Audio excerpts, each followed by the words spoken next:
नमस्कार, मैं डॉक्टर उषा सोलंकी, सह प्राध्यापक राजनीति विज्ञान, शासकीय महारानी लक्ष्मीबाई कन्या स्नातकोत्तर स्वशासी महाविद्यालय भोपाल।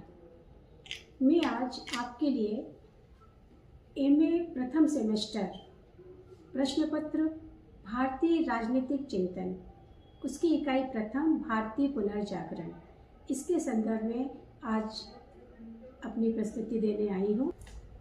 आज के मेरे व्याख्यान का विषय है भारतीय पुनर्जागरण, उत्पत्ति, विकास और प्रभाव। पुनर्जागरण यह एक ऐसा शब्द है जिसका विश्लेषण करना अति आवश्यक है। उदार आंदोलन चले जिससे भारतीय पुनर्जागरण की नींव पड़ी। प्रस्तुत स्लाइड में आपको 4 चित्र दिख रहे हैं। एक, राजा राम मोहन राय महिलाओं के लिए लड़ी लड़ाई। दूसरी, दयानंद सरस्वती की। तीसरी फोटो है स्वामी विवेकानंद की और चौथी है बाल गंगाधर तिलक की। ये चारों प्रमुख व्यक्तित्व हमें याद दिलाते हैं कि 19वीं सदी में भारतीय समाज में, भारतीय धर्म में और भारत की राजनीतिक व्यवस्था में किस तरह से बुराइयां आ चुकी थी और उन बुराइयों को जानने के बाद उनको दूर करने के इन महान व्यक्तित्वों ने प्रयास किए। आइए इसके बारे में हम ज़्यादा डिटेल जानते हैं। इन चारों महान व्यक्तित्वों ने 19वीं सदी में भारतीय समाज में विशेष रूप से महिलाओं के संदर्भ में जो कुप्रथाएं प्रचलन में आ चुकी थी उनके संदर्भ में कार्य किया। लेकिन इसके पीछे के कारण क्या थे? ऐसी क्या वजह थी जिसकी वजह से हम भारतीयों के मन में कुछ सुधारों के बारे में चिंतन की शुरुआत हुई? इसकी पहली वजह थी ईसाई मिशनरियों की गतिविधियां। जैसा कि आप जानते हैं कि भारत में अंग्रेजी साम्राज्य की स्थापना हो चुकी थी। 1857 की क्रांति को हुए भी समय हो गया था और उसके बाद फिर से भारतीय समाज सुसुप्त अवस्था में जा चुका था।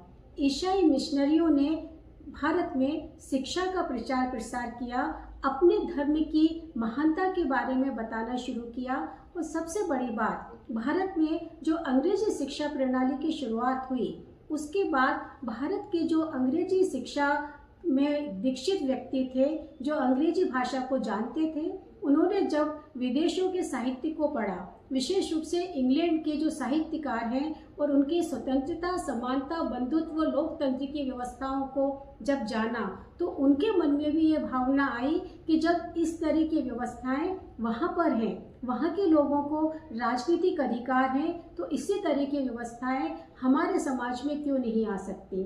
तब उन्होंने हमारे देश में जो व्याप्त बुराइयां थी उनके बारे में भी चिंतन शुरू किया।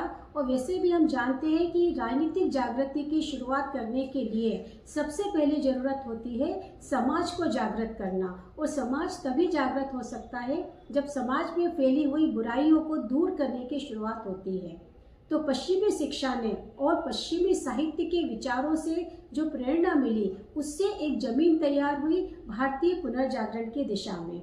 दूसरी बात कि जो बहुत सारे पश्चिमी विद्वान थे उन्होंने हमारे प्राचीन साहित्य का अंग्रेजी भाषा में अनुवाद किया और उसके बाद उन्हें पता चला कि भारत का जो वेद है, पुराण है, उपनिषद है, जो प्राचीन साहित्य है, उसमें तो सार्वभौमिक मूल्य बहुत गहराई से जमे हुए हैं। और फिर उन्हें पता चला कि भारतीय संस्कृति कितनी गौरवशाली है और कितने अच्छे अमिट मूल्य उसमें छुपे हुए हैं। इसके साथ ही सबसे बड़ी बात, क्योंकि जब हम किसी चीज़ को लिख देते हैं तो वो हमेशा के लिए अमिट हो जाती है। इस समय प्रेस का भी आविष्कार हो चुका था, मुद्रण कला अस्तित्व में आ चुकी थी और इसी से पुनर्जागरण।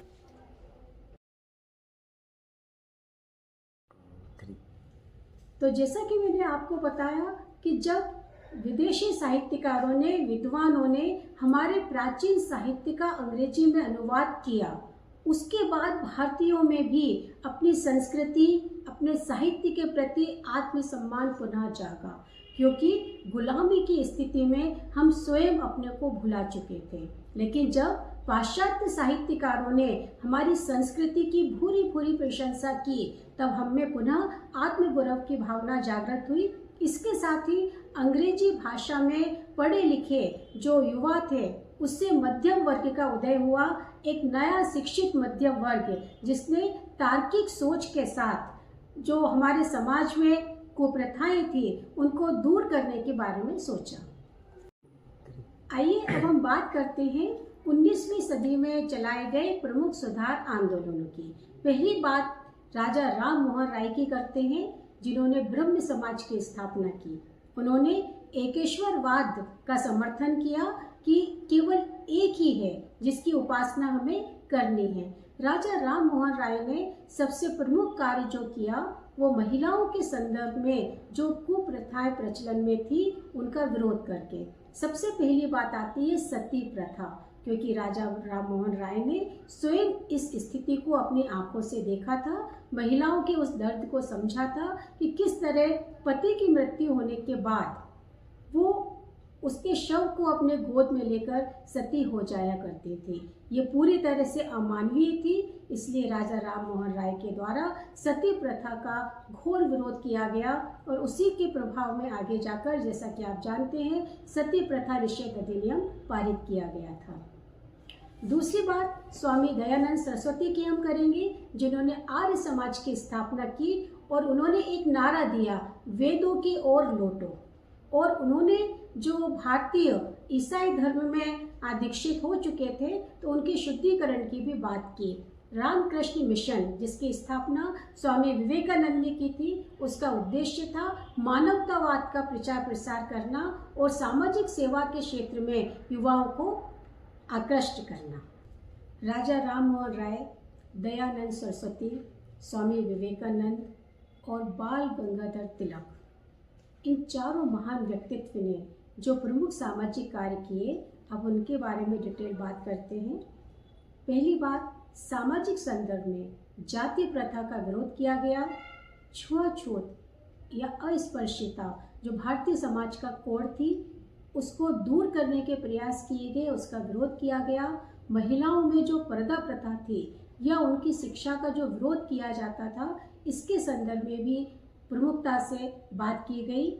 महिला उत्थान के लिए बहुत ज़्यादा कार्य इस समय किए गए, चाहे वो सती प्रथा का अंत हो, विधवा पुनर्विवाह को बढ़ावा देना हो या स्त्री शिक्षा का पुरजोर समर्थन करना हो। साथ ही साथ धार्मिक क्षेत्र में जो अंधविश्वास, कर्मकांड जो बहुत ज़्यादा आ चुके थे, मूर्ति पूजा की जो बहुलता थी, उस पर भी प्रहार किया गया। और साथ ही साथ आधुनिक विज्ञान और अंग्रेजी शिक्षा की वकालत की गई और सार्वभौमिक मानवीय मूल्यों के साथ समन्वय स्थापित करने की कोशिश की गई। अब हम देखते हैं कि धार्मिक सामाजिक पुनर्जागरण के यह जो आंदोलन चले उसमें बाल गंगाधर तिलक का क्या योगदान था। राजा राम मोहन राय, दयानंद सरस्वती और स्वामी विवेकानंद के द्वारा सामाजिक धार्मिक क्षेत्र में जो भारत के उत्थान के कार्य किए गए, बाल गंगाधर तिलक ने सबसे पहले बात की पूरे राष्ट्रीय स्वाभिमान के साथ कि हमारा जो मांग है अंग्रेजी साम्राज्यवादियों के सम्मुख, तो हम पूरे स्वाभिमान के साथ अपनी बात रखेंगे। उन्होंने नारा दिया, स्वराज मेरा जन्मसिद्ध अधिकार है और मैं इसे लेकर रहूँगा। उन्होंने भारतीय मूल्यों और संस्कृति की बात की। जैसा कि हम जानते हैं, उन्होंने बहुत सारे सार्वजनिक समारोह की शुरुआत की, जिसमें आप देख सकते हैं कि हम लोग गणेशोत्सव मनाते हैं, शिवाजी उत्सव मनाते हैं और इस तरह उन्होंने धर्म और आध्यात्म के संदर्भ में युवाओं को जागृत करने की बात की थी। तो बाल गंगाधर तिलक को इस बात का श्रेय हम दे सकते हैं कि उन्होंने राजनीतिक क्षेत्र में बहुत सारे युवाओं को जोड़ने की शुरुआत की और आगे जाकर हमने अंग्रेजों से अपनी आज़ादी को पूरे स्वाभिमान के साथ मांगा, भीख के रूप में नहीं मांगा। तो धार्मिक सामाजिक पुनर्जागरण के जो आंदोलन चले उसका क्या प्रभाव और परिणाम हुआ। सबसे पहली बात, इसमें भारतीय राष्ट्रवाद की नींव सभ्यता और साहित्य पर गर्व महसूस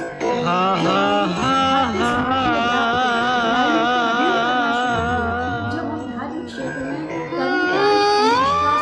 पूजा से ऊपर उठे, तब उसके बाद हम राजनीतिक रूप में भी जागृत हुए और इस तरह से भारतीय राष्ट्रवाद की नींव डालने का काम धार्मिक सामाजिक पुनर्जागरण आंदोलनों ने किया। दूसरी बात, भारतीयों में अपनी विरासत के प्रति आत्मविश्वास जागा, गर्व करने की भावना जागी। क्योंकि एक जो गुलाम होता है, गुलाम पूरी तरह से अपने आप को विस्मृत कर देता है, भुला देता है, उसे अपने अस्तित्व का ही भान नहीं रहता है। लेकिन धार्मिक सामाजिक पुनर्जागरण को इस बात का श्रेय दिया जाता है कि इसने स्वयं हम पर गर्व करना सिखाया। साहित्यिक प्रगति भी इस संदर्भ में हुई। कई क्षेत्रीय भाषाओं में साहित्य का सृजन किया गया और आधुनिक भारतीय साहित्य का विकास हुआ। इसके साथ ही धार्मिक सामाजिक पुनर्जागरण के जो आंदोलन है, ये हमारे स्वतंत्रता संग्राम का आधार बने, क्योंकि सामाजिक सुधारों ने ही आगे बढ़कर राजनीतिक सुधारों की ओर हमें प्रेरित किया। आज मैंने अपनी बातचीत में बहुत ही संक्षिप्त में धार्मिक सामाजिक पुनर्जागरण आंदोलनों की चर्चा की। इनका परिणाम क्या निकला, इनके परिणाम की बात करते हैं। सबसे पहले सती प्रथा निषेध अधिनियम जो 1829 में पास किया गया, बाल विवाह निषेध अधिनियम जो 1929 में पारित हुआ। इसके साथ ही 1856 में विधवा पुनर्विवाह अधिनियम भी पारित किया गया और 1955 में अस्पृश्यता निषेध अधिनियम। तो आप देख सकते हैं कि इन अधिनियमों के साथ ही भारतीय समाज में व्याप्त बुराइयों को कानूनी रूप से पूरी तरह से खत्म किया गया। तो आगे के हमारे व्याख्यानों में और भी ज़्यादा विस्तृत चर्चा होगी और हम फिर मिलेंगे।